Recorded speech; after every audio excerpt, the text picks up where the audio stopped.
सभी ब्राह्मण बंधुओं को प्रणाम। ब्राह्मण बंधुओं को आर्थिक, सामाजिक और राजनीतिक स्तर पर सक्षम बनाने के लिए ब्राह्मणों को ही आगे आना होगा। जो ब्राह्मण मुखिया हैं संगठनों के, वो अपनी भूमिका में ठीक तरीके से आए। वो राजनीतिक दलों के जो साथ अगर कोई भी बैठक करते हैं या जुड़ते हैं तो उनसे सवाल करें कि साहब, ब्राह्मणों की क्या नीति आपने बनाई, आपको हम क्यों समर्थन दें। ये बात क्लियर होनी चाहिए। और जो भी लोग समर्थन देते हैं, जिन भी ब्राह्मण संगठनों ने राजनीतिक पार्टियों को समर्थन दिया, वो फिर सवाल क्यों नहीं पूछ रहे, भाग क्यों रहे हैं। हमने देखा है कि जो पहले भी इस तरीके की घटनाएं होती रही हैं और आज़ादी के बाद से आज तक ब्राह्मणों का आर्थिक, सामाजिक स्तर और एवं राजनीतिक स्तर पर जो पतन हुआ, उसका मुख्य कारण यह है कि हमने कभी सवाल नहीं किया। जो ब्राह्मण जनप्रतिनिधि रहे, वो बड़े बड़े उच्च पदों पर रहे, राज्यपाल रहे, चीफ मिनिस्टर रहे, प्राइम मिनिस्टर रहे, राष्ट्रपति रहे, लेकिन किसी ने भी ब्राह्मणों के बारे में कोई चिंता व्यक्त नहीं की। जबकि जो दलित, पिछड़े, जो आदिवासी नेता हैं, उन लोगों ने, सभी ने अपने अपने समाज की चिंता की और अपने अपने समाज के हितों की रक्षा की। आखिर क्या वजह है कि जो ब्राह्मण सांसद, विधायक महोदय या जो भी उच्च पदों पर पहुँचे, राष्ट्रपति बने, प्राइम मिनिस्टर बने, सभापति बने, नेता सदन बने, वो ब्राह्मणों की पैरवी क्यों नहीं कर पाए? क्या वजह है? कौन सी ऐसी बाधा उन लोगों के सामने खड़ी थी कि जो वो ब्राह्मणों की वकालत नहीं कर पाए? और उन्हें मिला क्या? आज भी जवाहरलाल नेहरू जी ने देश का कितना भी विकास किया हो, लेकिन आप देखिए कि संसद में रोज उन्हें किसी न किसी मामले का दोषी बताया जाता है।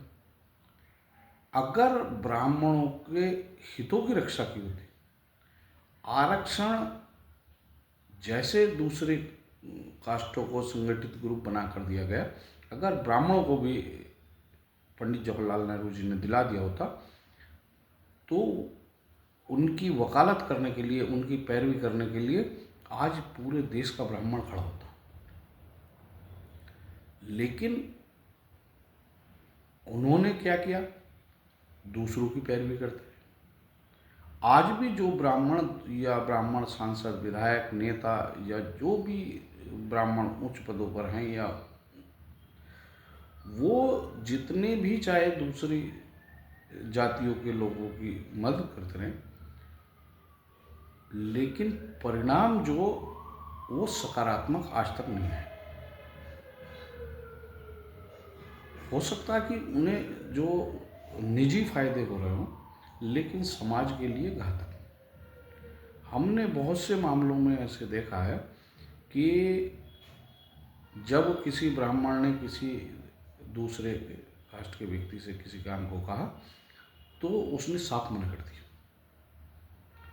लेकिन ब्राह्मण जो, वो एजेंडा चलाता रहा दूसरों को। मायावती जी ने अपने समाज को इकट्ठा करने के लिए तिलक, तराजू और तलवार के नारे दिए काशीराम जी के साथ, या काशीराम जी ने दिए मायावती जी के साथ। और मायावती जी को जब सत्ता हासिल करनी थी, तो वो उससे अलग हो गए।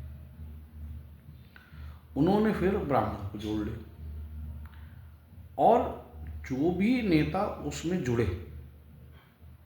वो खुद से सवाल करें कि जैसे आप घर घर ब्राह्मणों को जोड़ते हुए घूम रहे थे, क्या पद पर बैठने के बाद आपने उन ब्राह्मणों की सुध ली? क्या मायावती सरकार में एक भी नीति जो ब्राह्मण हितों को रक्षा करने वाली हो, आप बता सकते हैं? जो समाजवादी सरकार के में जो रहे ब्राह्मण, विधायक, सांसद, मंत्री, जो भी रहे, वो अपनी गिनवा दें कि साहब उनकी सरकार में ब्राह्मण हितों की रक्षा यहाँ हुई। जो बीजेपी की सरकार में वर्तमान में है वो बता दें कि साहब ब्राह्मण हितों की रक्षा कर रहे हैं या ब्राह्मणों की रक्षा कर रहे हैं उत्पीड़न, हत्या, बलात्कार से।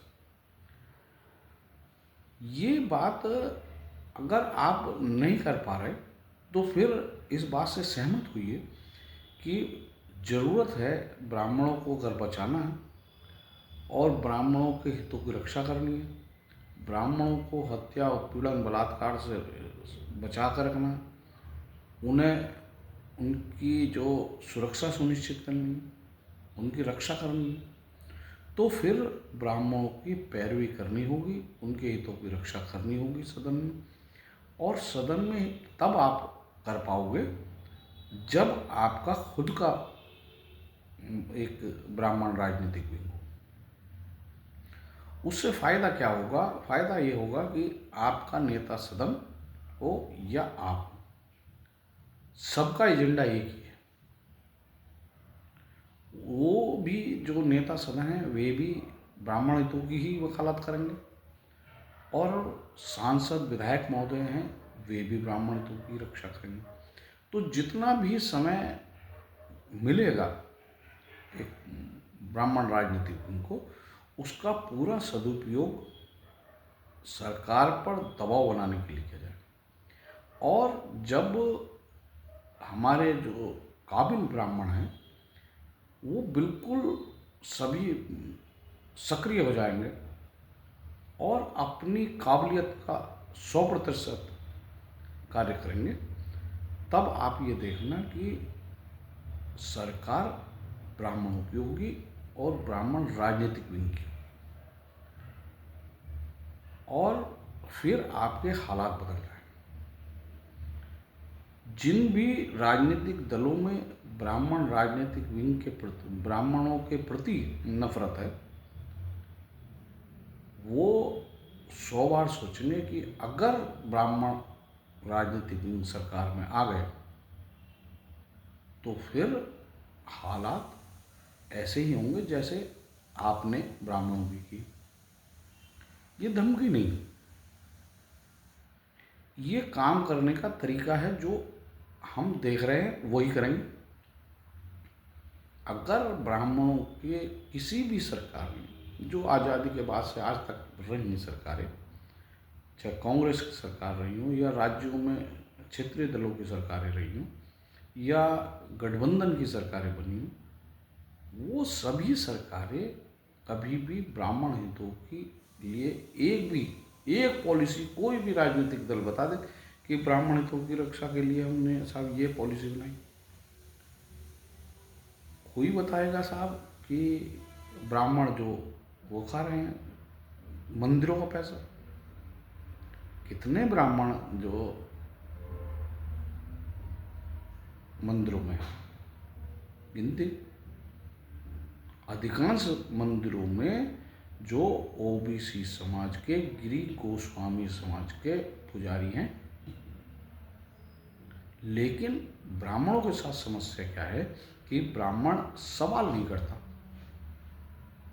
झंडा उठाए सबका घूमेगा लेकिन सवाल नहीं करेगा। और जब तक आप में हिम्मत नहीं होगी सवाल करने की, तब तक आपका भला नहीं होने वाला। अभी जो भी जितने भी वे एजेंडे चल रहे हैं उनका उद्देश्य ठीक ये है कि जातियों से ब्राह्मणों का टकराव हो। हम बार बार ये कहते हैं कि आपको टकराना नहीं है, आपको ब्राह्मणों के उत्थान के लिए काम करना है, ब्राह्मणों के हितों की रक्षा करने के लिए आपको आगे आना है। हम कहते हैं कि सभी जातियाँ समान हैं, सभी का सम्मान बराबर है और किसी की इस प्रति भी आपके अंदर नफरत नहीं होनी चाहिए, किसी के प्रति भी द्वेष नहीं होना चाहिए, किसी से के आप शत्रुता नहीं रखें। सभी ब्राह्मणों का हो या गैर ब्राह्मणों का, सबका सम्मान बराबर है। हम नहीं चाहते कि आप उस तरीके की पॉलिटिक्स करें कि जैसे दूसरों ने की, ब्राह्मणों के प्रति नफरत फैलाकर या ब्राह्मणों की हत्याएं हो रही हैं उस पर चुप्पी साध। आपको ऐसी राजनीति नहीं करनी है। आपको ब्राह्मणों के उत्थान की राजनीति करनी है। और जो अगर सत्ता में आप होंगे तो पैरेलल नीतियां बनेंगी।